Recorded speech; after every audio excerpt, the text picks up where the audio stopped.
right part of your screen here in Washington. Today is September 11th, 2001. Airplane crash. Joining us now from Charlottesville, Virginia, former Secretary of State Lauren.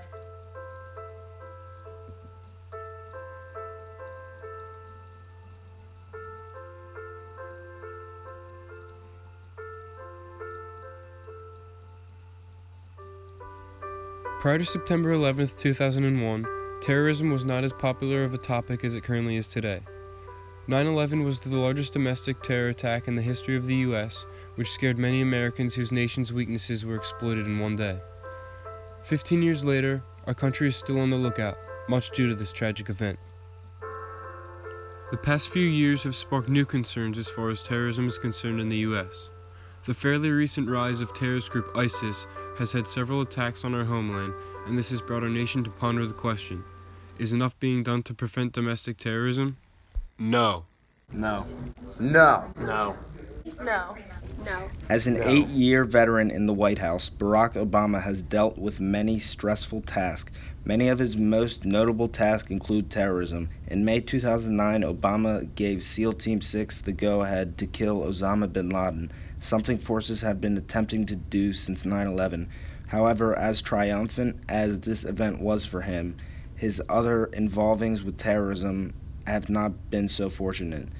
Attacks such as the shootings in Colorado, shooting at Sandy Hook Elementary, and attacks in San Bernardino and Oregon have left Obama demoralized at times and rather helpless in others.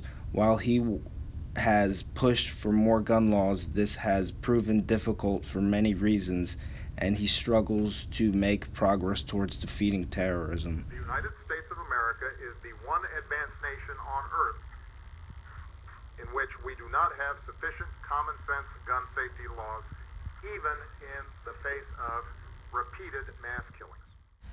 Part of the reason Barack Obama has struggled with the fight on terror is because of a lack of progress within Congress. While Obama is a Democrat, the majority of congressional members are Republican, so they do not approve of many of the things Obama presents to them. This lack of change in the presence of terrorism is very symbolic of the lack of change in Congress. As far as judicial action goes, it has also been difficult for courts to rain down on terrorism. They can detain as many non-suicidal terrorists as they want, but many of the terrorists simply do not care about the consequences. Courts have also had a hard time cracking down on terrorism because of the Second Amendment's right to bear arms. It is difficult for judges to ban guns while also protecting the Constitution. There are no special interest groups that are pro-domestic terrorism for obvious reasons, but there are groups that have stood in the way of certain politicians' attempts to ban guns. Most notably, this is the NRA. Obama went on to push for stronger gun control laws, but it has been almost impossible for gun control advocates to get any new laws passed. Those people say that it's largely because of the influence of the NRA, the National Rifle Association, one of the most powerful political advocacy organizations in the United States. This leaves us with one option. It's time to interview the experts. Do you think enough is being done by the government to defend domestic terrorism? I don't think there could ever be enough done. I think we constantly have to be vigilant. We have to be build up our military in order to combat terrorism.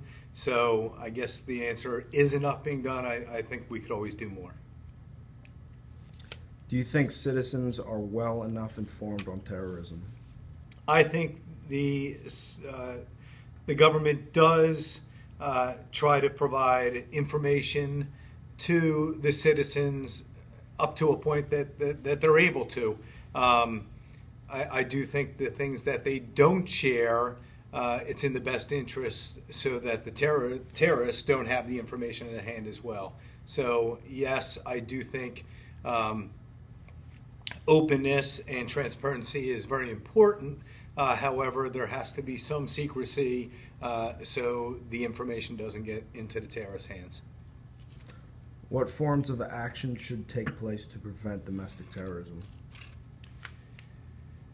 Everything possible, from being extremely vigilant to trying to combat the terrorists off our soil, to try to change the thought process of the terrorism. It's definitely a mindset, and it's going to take time.